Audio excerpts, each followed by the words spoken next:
Normal border skirmishes ہوتے ہیں، چھوٹی موٹی لڑائی شروع ہوتی ہے، پھر بڑھتے بڑھتے ایسکلیشن کہاں جا کے یہ ٹرمنٹ ہوتی ہے اس کا پتہ نہیں ہوتا.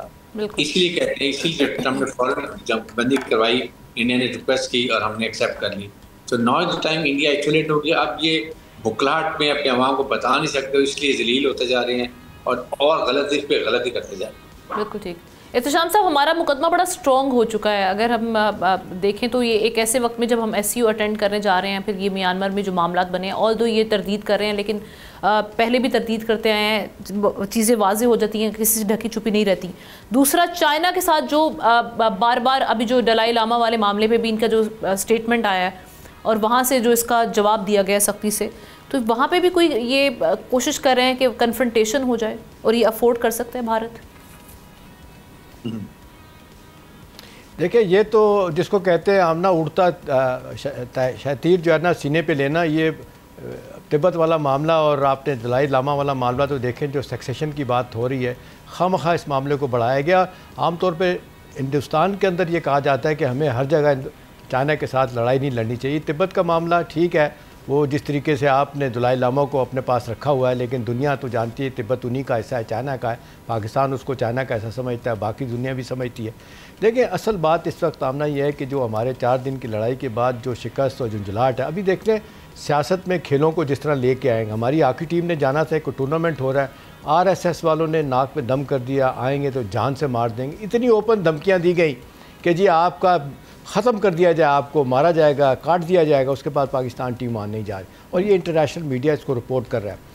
دیکھیں آمنہ، سب سے اہم بات اس سارے معاملے کی یہ ہے کہ جو اگلے دن آپ کی نظر سے گزری ہوگی رائٹر کی خبر، جس میں راج ناتھ صاحب وزیر دفاع ہیں، ان کو کوٹ کر کے جو بات کی گئی تھی اور کہا گیا تھا کہ جی مجھے کوٹ نہیں کرنا، وہ یہ تھا، وہ کہتے ہیں کہ ہر جگہ پہ خاص طور پہ انہوں نے کہا کہ جو یہ SCO کے ڈیفنس منسٹر کی میٹنگ پچھلے دنوں جو ہوئی تھی، اس میں اعلامیہ جو ہے جس طرح جاری ہوا تھا، وہ کہتے ہیں کہ ہم نے سائن میں نے اس لیے نہیں کیا کہ وہ پرو پاکستان تھا اعلامیہ، مشترکہ اعلامیہ، اور یہ پاکستان کے نیریٹو کو سپورٹ کرتا تھا.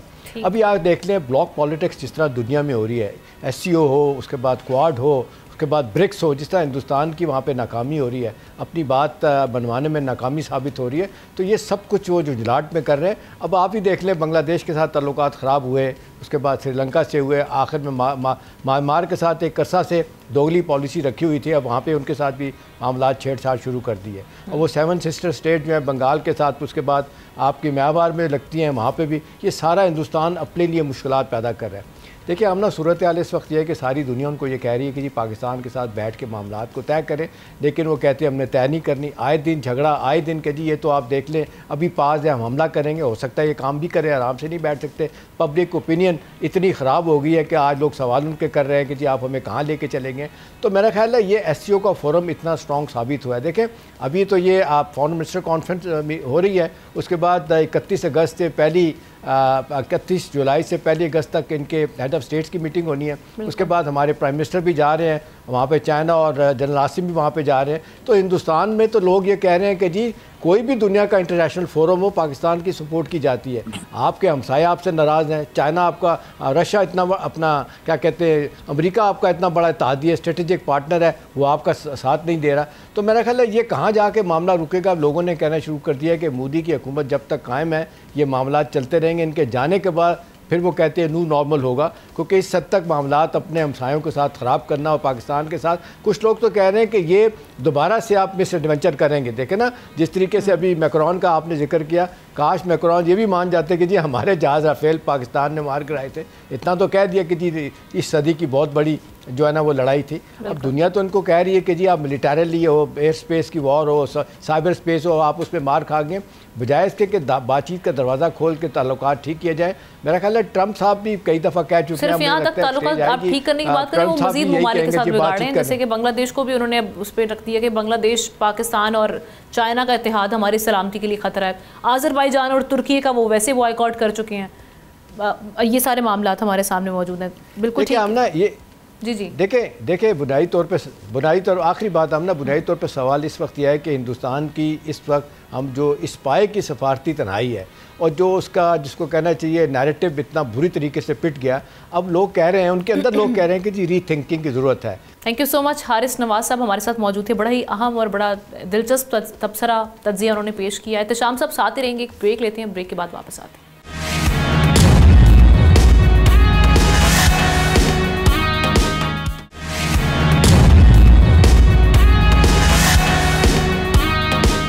ویلکم بیک ناظرین، کچھ اکانومی سے جڑے معاملات آپ کے سامنے رکھتے ہیں۔ ایف بی آر نے 1 جولائی 2025 سے رجسٹرڈ ٹیکس دہندگان کے لیے ان پٹ ٹیکس ایڈجسٹمنٹ کی حد مقرر کرنے پر عمل درآمد شروع کر دیا ہے، جس کے تحت ڈیٹا پر مبنی خود کار رسک مینجمنٹ سسٹم کے ذریعے سیلز ٹیکس دہندگان کا ان پٹ ٹیکس مؤخر کیا جا سکے گا یا اس کی حد میں کمی بیشی کی جا سکے گی۔ اس سسٹم کے تحت ٹیکس گزار کو اپیل کا حق بھی دیا گیا ہے، جو کمشنر کو درخواست دے سکے گا۔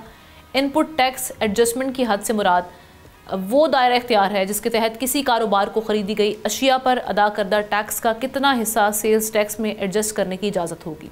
لیکن سوال یہ کہ کیا ایسے اقدامات واقعی ٹیکس آمدن میں اضافہ کریں گے یا پھر کاروباری طبقے کی مشکلات بڑھ جائیں گی اور کاروبار سکڑے گا؟ شام الحق صاحب کے ساتھ ہمیں جوائن کیا ہے اشفاق طولہ صاحب نے، اکانومی ایکسپرٹ ہیں، ٹیکس پہ بھی ان کی ایکسپرٹیز ہیں، مختلف معاملات پر اپنا تجزیہ بھی پیش کرتے ہیں۔ تھینک یو سو مچ اشفاق صاحب۔ مجھے یہ کہیے گا کہ یہ جو ان پٹ ٹیکس ایڈجسٹمنٹ ہے، اس کی حد مقرر کرنا، اس کے آپ پوٹینشیل امپیکٹس کیا دیکھ رہے ہیں کاروباری طبقے پر، اور کس حد تک آپ اس کو درست قدم سمجھتے ہیں ریونیو کلیکشن کے لیے؟ جی بسم اللہ الرحمن الرحیم۔ دیکھیے حد تو ویسے ہی مقرر تھی 90%، اور اس میں بھی اگر آپ فکس ایسٹس لیتے تھے تو وہ الاؤڈ نہیں ہوتی تھی، فکس ایسٹس پہ ان پٹ ٹیکس نہیں الاؤڈ ہوتا تھا، which is clear violation of business practices. اور اس پہ ایک کانٹیسٹ میں نے ہی کیا تھا ٹریبونل میں، اور یہ ٹریبونل نے آرڈر کیا تھا کہ اگر یہ آپ کی ان فردرنس آف اکنامک ایکٹیویٹی ہے تو آپ فکس ایسٹس پہ بھی اور ایکسپینسز پہ بھی آپ الاؤ کریں گے۔ اب کچھ چیزیں ایسی انہوں نے کی ہیں، رسک بیس سسٹم انہوں نے کہا ہم لگا دیں گے، 90% کی حد تو لگی ہوئی ہے، اور 90% سے کہیں زیادہ اگر آ جاتا ہے تو آپ الاؤ نہیں کریں گے۔ 90% اگر آیا تو پھر آپ اس میں اسکروٹنی کریں گے۔ جب آپ اسکروٹنی کریں گے تو اس کا مطلب ہے اب آپ ڈیفرڈ میں ڈال دیں گے، ڈیفرڈ میں ڈال کے پھر آپ وانٹ آف ایویڈنس مانگیں گے۔ تو یہ سب چیزیں مانگنے کا مقصد یہ ہے کہ آپ کے جو ریفنڈز ہیں ان کو روکنا ہے، اور کیونکہ اتنا بڑا ٹارگٹ ہے 14,131 بلین روپیز کا، تو یہ وہ چیزیں ہوں گی جس کی وجہ سے اس کو روکا جائے گا۔ اور میں نہیں سمجھتا ہوں اس کو کوئی ٹیکس پیئر کو فیسیلیٹیشن ہوئے گی، اس سے تو زیادہ میرا خیال ہے ان کو ایگنیٹائز کیا جائے گا، اور یہ میرا خیال ہے صحیح میرا خیال ہے عمل نہیں ہوگا۔ ضرور ہے کہ آپ نے ان کو اپیل کا حق دیا، اور اپیل کے فورم کو آپ نے دیکھا ہوگا کہ پہلے تو ایک آپ نے پیکینری جیورسڈکشن دی تھی کہ فلانی لمٹ سے اوپر کی جو اپیل ہوگی وہ ڈائریکٹ ٹریبونل کے بعد دی، وہ بھی آپ نے ختم کر دی۔ تو اب اور فردر ڈیلے ہو جائے گی، کیونکہ اب آپ پہلے کمشنر کے پاس جائیں گے، وہاں سے فارغ ہو کے ٹریبونل جائیں گے، وہاں سے فارغ ہو کے سپریم کورٹ اور ہائی کورٹ اور سپریم کورٹ جائیں گے، تو وہ ایک سٹیپ آپ کا ویسے ہی بڑھا دیا انہوں نے۔ ان مائی ہمبل ویو اس سے بہتر یہ ہے کہ آپ اگر یہی کرنا ہے، جو کہ آپ کے پاس ایک نظام موجود ہے کریسٹ کا، آپ اس کو افیکٹو کریں اور آپ الاؤ کریں۔ آپ بولیں گے ٹھیک ہے، جو آپ کی جو جینوئن فردرنس آف بزنس ایکٹیویٹی آپ کی ہوتی ہے، دیکھیں اگر میں آج کوئی چیز سیل کرتا ہوں اور اس کے اگینسٹ کوئی چیز میں پرچیز کرتا ہوں، تو آج سپوز کریں میں 80 روپے کی پرچیز کر کے 100 روپے کی سیل کرتا ہوں، تو 80 روپے پہ تو آپ نے ویسے ہی میرا ٹیکس کاٹ لیا ہے۔ اب 20 روپے پہ جو آپ ٹیکس کاٹتے ہیں اس کے اوپر آپ مجھ پہ 10% کا آپ لگا رہے ہیں کہ 10% تو آپ کا منافع ہوگا۔ تو اگر چلے ہے بھی یا نہیں بھی، کچھ مارجن ایسے ہوتے ہیں جہاں 2-3% ہوتے ہیں، تو وہ بھی آپ ڈس الاؤ کر دیں گے مجھے۔ 6-7% تو ویسے ہی آپ میرا ڈس الاؤ کر دیں گے، اور پھر جب آپ اوپر آئیں گے اور آپ فردر مجھے ڈس الاؤ کریں گے تو اس کا مطلب ہے آپ میرے پیسے روک لیں گے۔ بھئی آپ کو جو میں کما رہا ہوں اس میں انکم ٹیکس کی مد میں تو آپ کو دے رہا ہوں نا، تو ایکسچیکر کو تو کوئی لاس نہیں ہو رہا، اور میں اگر سیلز ٹیکس کا رجسٹرڈ ٹیکس پیئر ہوں تو میری تو ساری پروفائل آپ کے پاس ہے، میرے سارے انپٹ آپ کے پاس ہیں۔ اور اگر کوئی فلائنگ انوائس یوز کرتا ہے اگر اس زمرے میں، کہ میں یہ ایک آپ کو مثال دے دیتا ہوں کہ اگر فرض کریں کوئی پینٹ مینوفیکچرر ہے، وہ اگر کوئی چھالیاں بنانے والے امپورٹر کے ساتھ وہ کٹ جوڑ کر کے اگر اس کی انوائس لے کے وہ انپٹ کلیم کر لے تو وہ تو آپ کرسٹ میں پکڑ لیتے ہیں. تو آپ کو کیا ضرورت ہے اس قسم کی چیز؟ رسک بیس اگر آپ کو کرنا ہے تو آپ کرسٹ کو امپروو کر لیں, اور یہ پھر آپ قدغن ہٹا دیں کہ جی 90% آپ کو میکسیمم ملے گی. بولے گی ٹھیک ہے جتنا آپ کا بنتا ہے آپ لے لیں ان سے. ٹھیک, احتشام صاحب ساتھی ہیں, ان کا بھی سوال سامنے رکھتے ہیں. جی طلحہ صاحب, میرے ذہن میں یہی سوال آ رہا ہے کہ مجھے یہ تھوڑا سا انٹریگنگ لگ رہا ہے کہ یہ ایف پی آر یہ جو اپنے پاس اختیار رکھ رہا ہے کہ یہ فیصلہ خود کریں گے کہ اس کی پرسنٹیج حد کیسے مقرر کرنی ہے. دیکھیں نا, ایک تو بار بار ہمیں بتایا گیا جی, ہم نے کہا جی 500-600 ارب کا وہ کہہ رہے تھے کہ جی یہ سیل ٹیکس ریفنڈ رہ گئے ہیں, آپ بتا رہے ہیں 1400 ارب ہو گئے. یہ تو ایک بڑی خبر بھی ہے میرے خیال میں. دوسری بات ہے طلحہ صاحب, یہ بتائیے گا کہ بنیادی طور پہ ان پٹ ٹیکس ہے کیا؟ دیکھیں نا, یہ وہ ویلیو ایڈڈ ٹیکس ہے جو ہم دیکھتے ہیں سروسز گڈ کی جو پرچیز کرتا ہے ایک رجسٹرڈ سیل ٹیکس والا بندہ پے کرنے والا, اس کو یہ اس کے لیے ٹیکس ہوتا ہے. جب آپ نے بہت سارے اور ٹیکس لگا دیے ہیں اور پھر یہ ساتھ ساتھ آپ یہ کیا کہتے ہیں امپورٹ کی سطح پہ بھی یہ ٹیکس کاٹا جائے گا, تو یہ تو دوہرا معیار اور دوہرا ٹیکس ہو جائے گا. تو ٹیکس تو پہلے ہی نہیں وہ دے رہے, وہ جو دے رہے ہیں تھوڑا دے رہے ہیں. تو یہ تو جو 19 تاریخ کی تحریک اپنا یہ کنٹری وائڈ اسٹرائک کرنی ہے, اس میں بھی ایشو آ جائے گا. تو سوال بنیادی طور پر میرا ہے کہ یہ اختیارات کیوں ایف بی آر کو دیے گئے کہ وہ فیصلہ کریں گے کہ ان پٹ ٹیکس کس کا کتنا بنتا ہے, اس کی لمٹ کتنی ہے. مجھے یہاں پہ لگتا ہے کہ یہاں پہ معاملہ خراب ہے. جن سے ڈیل ہو جائے گی, جن سے پیسہ ملے گا وہ کر دیا کریں گے, جن سے پیسہ نہیں ملے گا ان کا معاملہ لٹکا دیا جائے گا, مؤخر کر دیا جائے گا. جی صاحب, یہ تو میں پہلے ہی کہہ چکا ہوں کہ بڑا ہیوج ٹارگٹ ہے جس کو میٹ کرنے کے لیے ان کو یہ چیزیں میرا خیال ہے عام ٹوسٹر جس کو ہم کہیں گے وہ. اور دوسرا جہاں تک آپ کہہ رہے ہیں میرا خیال ہے سیکٹر اسپیسیفکس ہوں گے کہ جیسے کہ ٹیکسٹائل سیکٹر میں انپٹ اتنی ہوگی, شوگر پہ اتنی ہوگی, اس طریقے سے ہوگا. پر چوائس نہیں ہوگا کہ کوئی ٹیکس آفیشل اپنے طور پہ وہ لمٹ فکس کر لے. دوسری بات یہ جو آپ کہہ رہے ہیں نا ہمیں کہ جس طریقے سے آپ مجھ سے چاہ رہے ہیں کہ جی 1600 ارب کا میں نے نہیں کہا آپ کو, اس کی وجہ یہ ہے کہ میں نے کوئی لمٹ نہیں دی تھی. 1400 ارب نہیں, میں نے سر 1400 ارب یہ نہیں کہا تھا, میں نے آپ کو کسی اور کانٹیکس میں کہا. بٹ میں آپ کو ابھی بھی بتا دیتا ہوں, یہ آپ کی بات کہیں ہو سکتا ہے اس سے کہیں زیادہ. ایک تو آپ کا سسٹم کیا ہوتا ہے, جب آپ نے سیلز ٹیکس کا ریٹرن فائل کیا, سمجھے, اور سیلز ٹیکس کے ریٹرن میں آپ کا ریفنڈ نکلا, تو وہ ڈیٹرمائنڈ ہوتا ہے ریفنڈ, اور وہ جاتا ہے بن کے refund payment order R P O. R P O جاتا ہے آپ کے ایف بی آر کے سسٹم میں. اب اس میں بھی 2 قسم کے آر پی او ہیں. جب ایکسپورٹر پہ ہم نے 1125 ایس آر او 1125 جو ہم نے وڈرا کیا, کیونکہ پہلے ایکسپورٹر 0 ریٹ تھا اس لیے اس پہ سیلز ٹیکس نہیں لگتا تھا, تو اب ان پہ لگتا ہے. تو ان کا جو ریفنڈ ہے سوائے پیکیجنگ اور 1-2 چیزوں کے, اب ان پہ بھی ٹیکس لگ رہا ہے اور پورا 18% لگ رہا ہے. تو ان کو ہم نے کہا تھا کہ ہم فاسٹر کے طور پہ دیں گے. اس کا بھی جو 7 دن کا گیپ تھا وہ 2-3 مہینے پہ چلا گیا ہے, اور وہ بھی بڑی مشکلوں سے ریلیز ہو رہا ہے. دوسرا تو جو نارمل ہے, جو جن کا ادر دین فاسٹر یا ایکسپورٹر ہے, وہ تو اس کا تو کوئی پرسانے حال ہی نہیں ہے, اور وہ تو ایک لائبلٹی ہے جو بنی ہوئی ہے. اب ایک اور لائبلٹی جو ہے وہ یہ ہے احتشام صاحب کہ آپ کا آر پی او ہی نہیں بنا. آپ کا آر پی او بنے تو وہ لائبلٹی آئے گی نا ایف بی آر کے سامنے کہ جی یہ لائبلٹی ہے میری. جب آر پی او نہیں بنا تو آپ کو پتہ ہی کتنی ہے کہ کیا لائبلٹی ہے. تو it's a guess, it's a wild guess کہ 1400 ہے کہ 2400 ہے کہ 400 ہے. اب وہ جب تک ڈیٹرمائن نہ ہو یا ایف بی آر کے پاس کم از کم وہ ڈیٹا نہ ہو, ڈیٹا تو ہوگا I am sure, but unless اس میں سے اسرٹین کر کے ہم نہ بتائیں کہ بھئی اتنے ہمارے ریفنڈیبل ہیں. اچھا طلحہ صاحب, ایک چیز میرے ذہن میں آ رہی ہے, اس ایشو پہ آپ نے بڑا کام کیا کہ فکس ٹیکس لوگوں سے وصول کیا جائے. یہ آپ نے فیصلہ کیا تھا, بڑا کامیاب آپ کا تجربہ تھا. اس کے بعد حکومت ہی ختم ہو گئی تھی جب کیا. آپ کو کیا لگتا ہے کہ کہاں پہ جا کے ریٹیلر, ہول سیلر, دکاندار جو ہے ٹیکس دینے کے لیے تیار ہو جائیں گے؟ فکس ٹیکس بھی نہیں دینا, حکومت جو کہتی وہ بھی نہیں دینا. نہیں سر, یہ میرا خیال ہے غلط فہمی ہے ہم لوگوں کی, اور یہ اگر کوئی آفیشیل یہ کہہ رہا ہے تو یہ غلط بیانی ہے. آپ مجھے آج بٹھائیں احتشام صاحب, کل میں ان سے آپ کو نیگوشیٹ کر کے دیتا ہوں, اور 450 ارب میں ان سے آپ کو لے کے دے دیں, آپ مجھے دیں. مگر آپ یہ ضد بحث میں اگر آپ آئیں گے کہ جی میں نہیں چھوڑوں گا, میں یہ کر دوں گا, میں اریسٹ کر دوں گا, تو میرا خیال ہے دیکھیں یہ بات درست ہے کہنا کہ ایف بی آر کو بھی پاور ہونے چاہیے, بٹ وہ کہتے ہیں نا کہ جی power corrupts, absolute power corrupts absolutely. آپ ایبسولوٹ پاور کسی کو بھی نہ دیں, it's an old saying, and I think کہ اس میں میرا خیال ہے ریشنالٹی ہمیں کلیئر کرنی پڑے گی اور اسٹیک ہولڈر، یہ میری رپورٹ میں لکھا ہوا ہے، یہ ایسا نہیں ہے، اور یہ ہر اس دور کے ہر بندے کو جو اس وقت بجٹ میں انوالو تھا سب کو پتا تھا کہ یہ نیگوسیشن کامیاب ہو گئے تھے، اور 270 بلین اس وقت مل رہے تھے. یہ میں آپ کو 22 کے ریکارڈ پہ بول رہا ہوں. اب آپ میں 25 کے ریکارڈ پہ اگر آپ مجھ سے بات کریں گے تو یہ انکم ٹیکس دینے کے لیے تیار ہے، اور اسی کے بیس پہ ہم سیلز ٹیکس بھی لے سکتے ہیں. میرا خیال ہے یہ تاجر دوست اسکیم اور جس طریقے سے اس کو توڑ مروڑ کے پیش کیا گیا، میں سمجھتا ہوں یہ تاجر دشمن اسکیم لے کے آئے تھے، دوست اسکیم لے. ٹھیک ہے، آپ کے خیال میں یہ تاجر دشمن اسکیم ثابت ہوئی ہے. بہت شکریہ اشفاق طولہ صاحب ہمارے ساتھ موجود تھے. اگلی خبر کی جانب بڑھتے ہیں ناظرین. پولیٹیکل ایرینا پہ اس وقت کیا معاملات چل رہے ہیں یہ آپ کے سامنے رکھتے ہیں. پی ٹی آئی رہنماؤں میں اختلافات کی خبریں آ رہی ہیں. وزیر اعلیٰ خیبر پختونخوا علی امین گنڈاپور نے 90 روزہ تحریک کا اعلان کرتے ہوئے کہا ہے کہ اب آر یا پار ہوگا، صرف پاکستان کے لیے مذاکرات پر آماد ہیں. اس اعلان کے خلاف پی ٹی آئی کے اندر سے آوازیں اٹھنے لگی ہیں. عالیہ حمزہ صاحبہ نے 90 دن کی ڈیڈ لائن پر سوال اٹھا دیا ہے. انہوں نے کہا کہ 5 اگست کی کال کے مقابلے میں نیا پلان کہاں سے آ گیا. دوسری طرف ہم دیکھ رہے ہیں کہ وزیر مملکت برائے داخلہ طلال چودھری نے کہا ہے کہ اگر مذاکرات کرنے ہیں تو پی ٹی آئی کو اسپیکر کی میز پر لوٹنا ہوگا.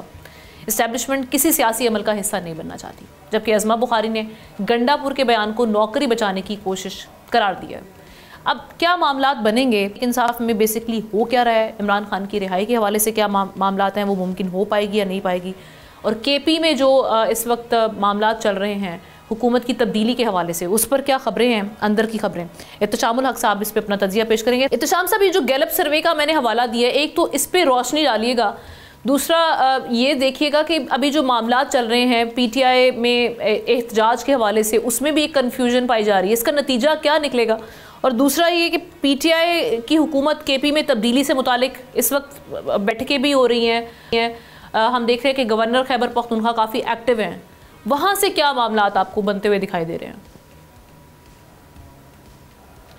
ہمارا 2-3 چیزیں ہیں، میں تھوڑی سی بتا بھی دیتا ہوں، تجزیہ بھی، اور اس میں خبر بھی میں آپ کو بتا دوں کہ اثر اس وقت اندر کیا ہو رہا ہے پی ٹی آئی کے اندر. دیکھیں، پہلے جو کرپشن کی کہانی ہے نا آمنہ، اس میں ایک بہت نیا ایلیمنٹ داخل ہو گیا. وہ یہ کہ ایک تو تھا نا کہ MNAs MPAs PTI کے الزام تراشی کرتے تھے، کابینہ کے لوگوں میں اختلافات تھے، پھر جنید اکبر کا اپنا گروپ بن گیا، پھر عاطف خان کا اپنا گروپ بن گیا، پھر گنڈاپور صاحب کی آپ دیکھ لیں جس طریقے سے کیبنٹ میں ان کے لڑائی جھگڑے ہوتے ہیں، MNAs MPAs کے ساتھ ان کے اختلافات ہیں.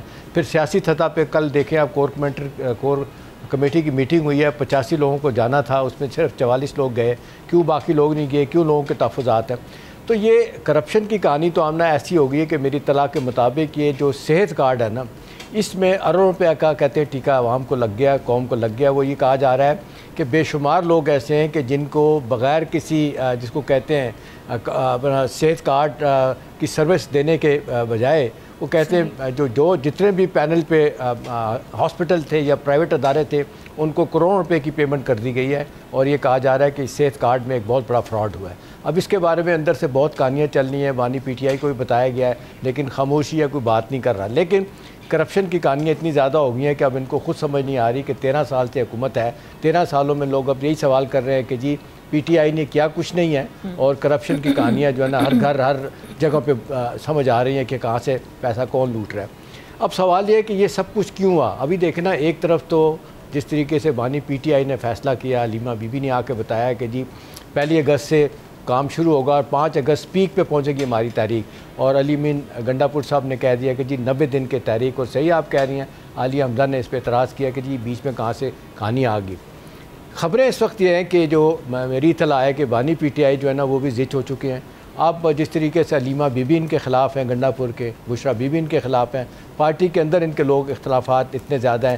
اوپر سے مسئلہ آ گیا کہ جی اب تحریک چلانے کے حوالے سے وہ جو لوگ کہہ رہے ہیں کہ جی یہ بانی پی ٹی آئی کی پوزیشن کو انڈرمائن کرنے والی بات ہے. تیسری امپورٹنٹ چیز یہ آمنہ کہ کچھ لوگ کہتے ہیں کہ بلی چڑھانے کا فیصلہ ہو گیا ہے، ان کو ہٹایا جائے گا. اس کا طریقہ کیا ہوگا؟ اب ایک طرف یہ کہا جا رہا ہے کہ فضل الرحمان صاحب کے ساتھ علی امین گنڈاپور صاحب کی بات کر رہے ہیں، ان کو بلی چڑھایا جائے گا. جی میں گنڈاپور کی بات کر رہا ہوں. ایک اس لیے کہا جا رہا ہے کہ اب ان کو لگ رہا ہے کہ اس وقت پی ٹی آئی کے لوگ سمجھتے ہیں کہ مولانا فضل الرحمان صاحب یہ بیسٹ ٹائمنگ ہے کہ ان کو ساتھ میں لایا جا سکتا ہے. مولانا آپ کو پتہ ہے آمنہ بہت زیرک سیاستدان ہے. انہوں نے یہ بجائے اس کے کہنے کہ جی ہمیں آنا چاہیے، ہم لوگوں کے ساتھ مل کے حکومت بنائیں، وہ کہتے ہیں نہیں جی پی ٹی آئی کے اندر سے ہی تبدیلی آنی چاہیے. اس کا جواب آپ نے دیکھا لاہور میں بڑا سخت دیا گنڈاپور نے کہ جی آپ میرے بھائی کے مقابلے میں فضل الرحمان صاحب الیکشن لڑ رہے ہیں اور اگر میں ہار گیا، میرا بھائی ہار گیا تو ہم سیاست سے دور چلے جائیں گے. وہ تو آپ دیکھ لیں کہ وہ آپ ڈیرے کی سیاست ہے، ڈیرہ اسماعیل خان کی، وہ تو اس حد تک چل رہی ہے. اب سوال یہ ہے کہ جی اسٹیج پہ مولانا فضل الرحمان صاحب کیا اچیو کرنا چاہتے ہیں. وہ ان کو بھی پتہ ہے کہ اسٹیبلشمنٹ کے خلاف سارا کچھ ہو رہا ہے، وہ کبھی ان کا حصہ نہیں بنیں گے. کچھ لوگوں کا خیال ہے کہ لیکن اتنی ویکر پوزیشن کے ساتھ پی ٹی آئی یہ افورڈ کر سکتی ہے اس وقت مولانا فضل الرحمان صاحب کے ساتھ بھی جو تو میں چل رہی ہے یہ سارے معاملات؟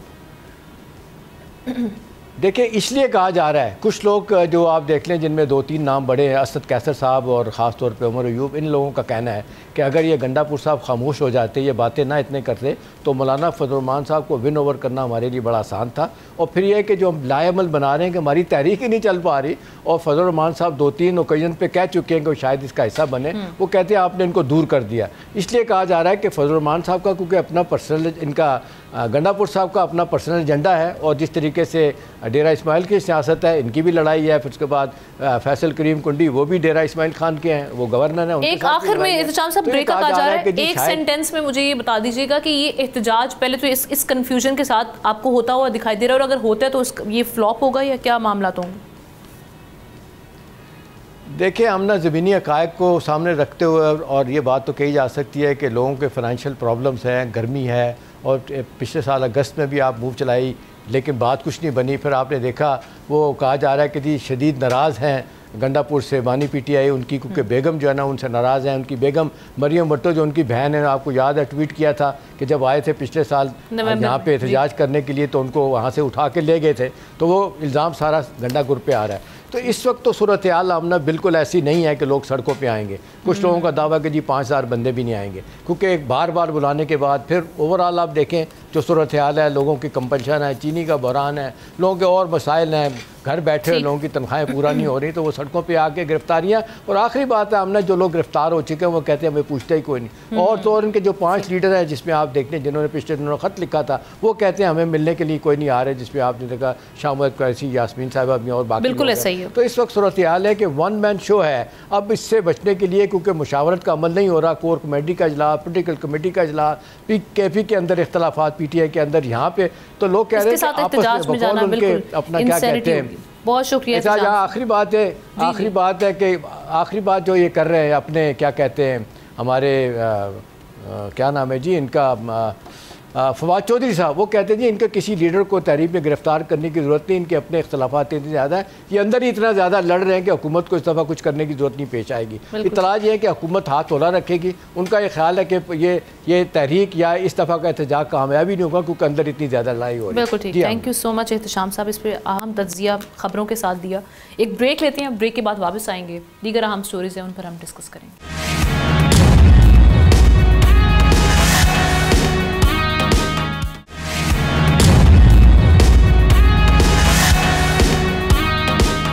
ویلکم بیک ناظرین. خبر یہ ہے کہ یونیسیف رپورٹ کے مطابق 2024 میں پاکستان بھر کے 34 اضلاع سے پولیو کے 74 کیسز رپورٹ ہوئے، جو 2023 میں صرف 6 تھے. اسلام آباد سمیت 4 صوبوں کی سیوریج لائنز ایک بار پھر پولیو وائرس سے آلودہ نکلی ہیں، جبکہ 2024 میں یونیسیف نے پاکستان میں 4,50,00,000 بچوں کو پولیو سے بچاؤ کی ویکسین فراہم کی، جبکہ 1,23,600 ایسے بچوں کو بھی قطرے پلائے گئے جو پہلے انکار کر چکے تھے. پنجاب اور سندھ میں 97%، خیبر پختونخوا میں 98%، بلوچستان میں 97%، آزاد کشمیر میں 98%، گلگت بلتستان اور اسلام آباد میں 100% بچوں کو پولیو ویکسین دی گئی. لیکن اس کے باوجود پاکستان ان چند ممالک میں شامل ہے جہاں پولیو اب بھی موجود ہے. دنیا میں پولیو صرف 2 ممالک پاکستان اور افغانستان میں باقی رہ گیا ہے. ایسے میں سوال یہ کہ بار بار کی ہم دیکھ رہے ہیں کہ جو قومی مہم ہے اس حوالے سے اور عالمی تعاون کے باوجود پولیو کا مکمل خاتمہ کیوں نہیں ہو پا رہا. اسی پر بات کرنے انوائٹ کیا ہے spokesperson Pakistan polio eradication programme Zia ur-Rahman صاحب ہمارے ساتھ موجود ہیں. Thank you so much Zia صاحب. آپ کیا سمجھتے ہیں یہ کتنا کنسرننگ ہے؟ تمام ہم دیکھ رہے ہیں کہ صوبوں میں اس کے حوالے سے جو ابھی معاملات چل رہے ہیں اور یہ بتایا جا رہا ہے کہ وہاں پر بھی یہ پولیو وائرس کی تصدیق ہوئی ہے، وہاں پر پولیو وائرس کے نمونے ملے ہیں. ساتھ ہی ساتھ ہم اب تک مکمل طور پر خاتمہ کیوں نہیں پا رہے اس پر؟ مکمل طور پر کیا وجہ سمجھتے ہیں؟ کہاں پر کیا کمیاں یا کوتاہیاں ہیں؟ جی بہت شکریہ. جیسے آپ نے پہلے بتایا کہ جو پرسنٹیج ہے ویکسینیشن کی وہ 90% سے اوپر ہے. 98%, 99% والدین اپنے بچوں کو پولیو کے قطرے پلا رہے ہیں. لیکن انفارچونیٹلی جب بھی ہماری کیمپین ہوتی ہے اس میں 1 یا 2% بچے رہ جاتے ہیں. بہت ساری اس کی وجوہات ہیں. کچھ علاقے ایسے ہیں جہاں پر ہمیں پروگرام کو مسائل ہوتے ہیں, جیسے جنوبی خیبر پختونخوا ہے جہاں ہمارے پاس فیمیل ویکسینیٹرز کی کمی ہے اور وہاں پہ کچھ مقامی حالات ہیں. پھر اس طرح جو بڑے شہر ہیں جیسے کراچی, وہاں پہ والدین انکار کر دیتے ہیں, تو اس کی وجہ سے ہر کیمپین میں بچے رہ جاتے ہیں. اور جو یہ بچے رہ جاتے ہیں یہ وائرس سرکولیشن کا باعث بنتے ہیں. اور یہ بہت بڑی وجہ ہے کہ پاکستان افغانستان کے ساتھ اس وقت واحد 2 ملکوں میں شامل ہے جہاں پولیو ایریڈیکیٹ ہونا ہے. اور دنیا کے 190 ممالک پولیو کا خاتمہ کر چکے ہیں. اور سیم یہی ویکسین جو ہم استعمال کر رہے ہیں, اسی ویکسین کو استعمال کرتے ہوئے انہوں نے پولیو کا خاتمہ کیا. ابھی جس طرح سے آپ نے 2 خاص طور پہ چیلنجز کی بات کی, ان میں سے ایک تو یہ جو ہم بیریئر دیکھتے ہیں کہ جو عوامی سطح پر ہم دیکھ رہے ہیں, خاص طور پہ وہ خواتین یا وہ فیملیز جو اپنے بچوں کو پولیو کے قطرے کے حوالے سے جن کے مائنڈز میں شکوک شبہات پائے جاتے ہیں وہ انکار کر دیتے ہیں. ان انکاری والدین کو یا عوامی سطح پر ہم نے کیمپین کے لیے کیا ایفرٹس کی ہیں؟ آپ سمجھتے ہیں کہ وہ تسلی بخش ہیں؟ اگر تسلی بخش ہے تو اس کا رزلٹ کیوں نہیں آیا؟ اور دوسرا جو فیمیل ویکسینیٹرز کی کمی, اس کو پورا کرنے کے لیے حکومتی سطح پر کیا کیا جا رہا ہے؟ دیکھیے جو والدین کے جو مائنڈز میں شکوک ہیں, مس کنسیپشنز ہیں یا مس انفارمیشن ہے ان کو, تو اس کو ختم کرنے کے لیے پروگرام ہر لیول پر کام کر رہے ہیں. جیسے لوکل لیول پر ہم نے جو مقامی انفلوئنسرز ہیں جس میں پولیٹیشینز شامل ہیں, جس میں وہاں کے جو بڑے ہیں جو جرگوں میں شامل ہوتے ہیں, ان کو ہم اپنے ساتھ شامل کر رہے ہیں تاکہ گلی محلے کے لیول پر ان کو انفلوئنس کیا جا سکے اور ایسے والدین کو کنونس کیا جا سکے کہ وہ اپنے بچوں کی ویکسینیشن کرے. اس میں ہمیں ڈاکٹرز کی جو ایسوسیشنز ہیں, پیڈیاٹرک ایسوسیشنز, ان کی خدمات حاصل ہیں تاکہ وہ اپنے پیشنٹس کو فیکچوئل انفارمیشن دے سکیں اور بیماریوں کے بارے میں بتا سکیں. پھر اس طرح ہم نے پچھلے 2 سال میں علماء کانفرنسز کی پاکستان بھر میں, تاکہ جو ریلیجس طبقہ ہے ہمارا اس کے تھرو ہم میسیجز کو آگے بڑھا سکیں. اور یہ رزلٹ آپ کیا سمجھتے ہیں کتنے % رزلٹ اس سے اچیو کیا گیا ہے؟ کچھ بہتری آئی ہے ان معاملات میں؟ دیکھیں اگر وسیع لیول پر دیکھا جائے تو اگر 99% والدین دروازہ کھول رہے ہیں اور بچوں کو ویکسینیٹ کر رہے ہیں تو یہ پروگرام کی بہت بڑی اچیومنٹ ہے. لیکن اس کے ساتھ ساتھ کچھ علاقے, آپ کو پتہ ہے کہ پاکستان میں بہت سارے چیلنجز ہیں اور کچھ علاقے ایسے جہاں پہ جو ٹیمیں ہیں وہ نہیں جا پاتی اور سم ٹائم ان کو جو وائلنس کا سامنا کرنا پڑتا ہے. تو ایسے حالات میں پھر ویکسینیشنز نہیں ہو پاتی, مس ہو جاتی. یا پھر جو شہر ہیں جہاں پہ والدین جو ہے وہ ریفیوز کر دیتے ہیں, تو حکومت کوشش کر رہی ہے کہ ان کے ساتھ بات کرے, بجائے اس کے کہ سختی کرے, نرمی سے بات کرے اور ان والدین کو سمجھایا جا سکے. ہماری میڈیا کیمپینز چلتی ہیں, سوشل میڈیا پر ہم ان کو جو ہے ڈفرینٹ پروڈکٹس کے تھرو انکریج کرتے ہیں کہ وہ ویکسینیشن کریں اپنے بچوں کی, بجائے اس کی کہ ان کے اوپر سختی کی جائے, کیونکہ والدین ہی ڈیسائیڈ کرتے ہیں اپنے 5 سال سے کم عمر کے بچوں کی ویکسینیشن کے بارے میں. ٹھیک ہے. اچھا, سوشل میڈیا کیمپینز کی جہاں پر آپ نے بات کی, اس کی افیکٹونیس میں آپ کو کیا لگ رہا ہے کہ کیا بیریئر ہے جس کی وجہ سے کیا ان علاقوں تک سوشل میڈیا کی رسائی ممکن نہیں ہے؟ انٹرنیٹ کا مسئلہ ہے جس کو ہمیں ایڈریس کرنا چاہیے تاکہ لوگوں کا جو مائنڈ سیٹ ہے اس کو بدلا جا سکے, اس کیمپین کے جو ریزلٹس ہیں جو ہمیں اچیو کرنے کی ضرورت ہے وہ ہو سکیں پورے. کچھ سال پہلے تک تو بہت زیادہ ایک مس انفارمیشن ہوتی تھی, ڈس انفارمیشن ریگارڈنگ ویکسینیشن کیمپینز. پھر کرونا جب آیا تو کرونا کے سٹارٹ میں بہت زیادہ کووڈ سے ریلیٹڈ بھی بہت زیادہ مس انفارمیشن, مس پرسیپشنز ہوتی تھی, لوگوں کے ذہنوں میں عجیب قسم کے خیالات ہوتے تھے. لیکن وقت کے ساتھ ساتھ یہ جو ویکسینیشنز ہوتی ہیں دنیا بھر میں اس کے بارے میں ریزسٹنس پائی جاتی ہے. تو ہم یہ سارے فیکٹرز دیکھ کر ہر دفعہ جب کیمپین ہوتی ہے, جیسے ابھی اس سال ہماری فروری, اپریل اور مئی میں کیمپین ہوئی ملک بھر میں, تو اس کے بعد ہم اسیسمنٹس کرتے ہیں کہ ہمارا میسج کتنے لوگوں تک پہنچا اور کتنے والدین نے اپنے بچوں کو ویکسینیٹ کیا, اور اگر میسج جہاں نہیں پہنچ رہا تو اس کا ہم کیا الٹرنیٹ کر سکتے ہیں. جیسے ایسے علاقے جو جہاں لوگوں کو ایکسیس نہیں ہے انٹرنیٹ کی, وہاں کے لیے ہم نے ڈفرینٹ اسٹریٹجیز کی. بلوچستان کے کچھ علاقوں میں جہاں پہ انٹرنیٹ ایکسیسیبل نہیں تھا وہاں پر ہم نے تفریح جو اپرچونیٹیز ہیں جیسے جھولے لگائے, باقی اس طرح کی تفریح اس کے لیے ماحول فراہم کیا جس میں بچے اپنے گھروں سے نکلے, ان کو ہم نے ویکسینیٹ کیا.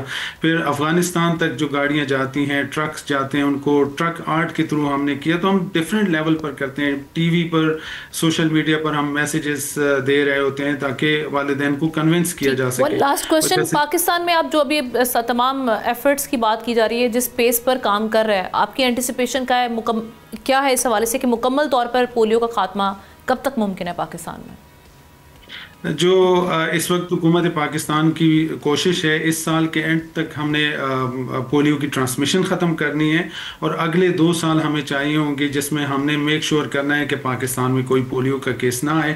اس کے بعد پاکستان انٹرنیشنلی سرٹیفائڈ ہو جائے گا as a polio free country. بالکل ٹھیک ہے, thank you so much Zia ur-Rahman صاحب ہم سے بات کرنے کے لیے. جو ان کی ایفرٹس ہیں, جو معاملات اس وقت پولیو کو خاتمے کے لیے جاری ہیں, اس حوالے سے وہ بتا رہے تھے, اور ان کی اینٹیسپیشن یہی ہے کہ اگلے 2 سال میں مکمل طور پر پولیو کا خاتمہ ممکن ہو سکتا ہے اگر ان ایفرٹس کو بڑھا دیا جائے اور جس طرح سے جس پیس پہ کام کیا جا رہا ہے. پروگرام کے آخر میں ناظرین ہم بات کریں گے غزہ کی, جہاں آج زندہ لاشوں کا قبرستان ہمیں دکھائی دیتا ہے. تقریباً 58,000 شہادتیں ہو چکی ہیں, اور اب فلسطینیوں کو ان کے ہی وطن سے بے دخل یعنی ڈسپلیس کرنے کے اقدامات کیے جا رہے ہیں. ان کی زمین, ان کی پہچان, ان کی سانسیں سب چھینی جا رہی ہیں. اب بے بسوں کے سر پر نہ چھت ہے, نہ پیٹ بھرنے کو روٹی, اور نہ ہی حلق تر کرنے کو پانی کے چند قطرے ہیں. ہر روز دنیا ان کی بے بسی کی ویڈیوز پر ماتم تو کرتی ہے, مگر ہوتا کچھ نہیں ہے. آج ایک ویڈیو جو میری نظر سے گزری اور جو سوشل میڈیا پر پچھلے 2 دنوں سے وائرل بھی ہے, وہ ایک بوڑھی فلسطینی خاتون کی ویڈیو ہے جس نے ہر درد دل رکھنے والے انسان کو غمزدہ کر دیا. ایک بے بس بیوی جس کے سامنے اس کی لٹی ہوئی دنیا, اس کے بوڑھے شوہر کی لاش پڑی ہے. اس خاتون کے جذبات کی عکاسی کے لیے میرے پاس تو الفاظ نہیں ہیں. جس کے دکھ سکھ کا ساتھی اس سے چھین لیا گیا ہو, اس خاتون کی زندگی میں یقیناً بڑے بڑے غم کے پہاڑ ٹوٹے ہوں گے, لیکن یہ جو غم اسے اب ملا ہے اس کا کوئی اندازہ تو نہیں کر سکتا, کیونکہ جس کا ساتھ ہر غم, ہر مشکل میں سائبان کی طرح سایہ کر دیتا تھا, اسے خوشی میں بدل دیتا تھا, وہی اب نہیں رہا. جس کے ساتھ زندگی گزری ہو, اسے خود سے ہمیشہ ہمیشہ کے لیے جدا کرنا کتنا مشکل ہوگا, ذرا اندازہ کیجئے. یہ ویڈیو اس کی عملی تصویر ہے, غور سے دیکھیے ناظرین. یہ اس کی بوڑھی آنکھوں سے آنسو نہیں بہ رہے, شوہر کے ساتھ گزرے ایک ایک لمحے کی یاد ہے جو آنکھوں سے برسات کی صورت جاری ہے. اسلام جس نے میاں بیوی کے رشتے کو خوبصورت ترین رشتہ قرار دیا ہے. اس خاتون کے شاید بچے بھی ہوں, مگر یہ کمی کون پوری کر سکتا ہے؟ شوہر جو اس کے دکھ سکھ کا ساتھی تھا, جو جنگ کے دوران بھی امید کا چراغ تھا, آج ظالموں نے اسے ہمیشہ ہمیشہ کے لیے بجھا دیا. یہ ماتم ایک بے بس بیوی کا نہیں, دراصل عالمی ضمیر کے مردہ ہونے کا ماتم ہے.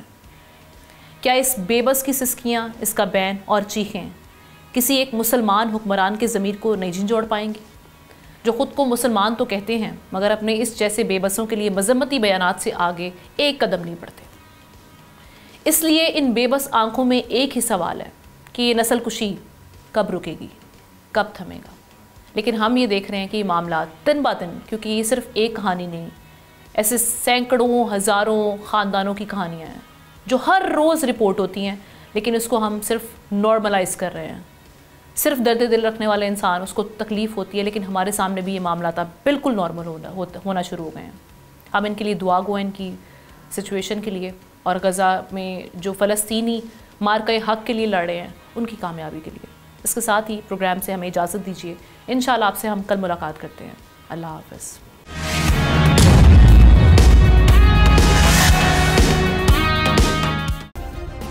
سبسکرائب کریں اور بیل دبائیں تاکہ کوئی خبر رہ نہ جائے.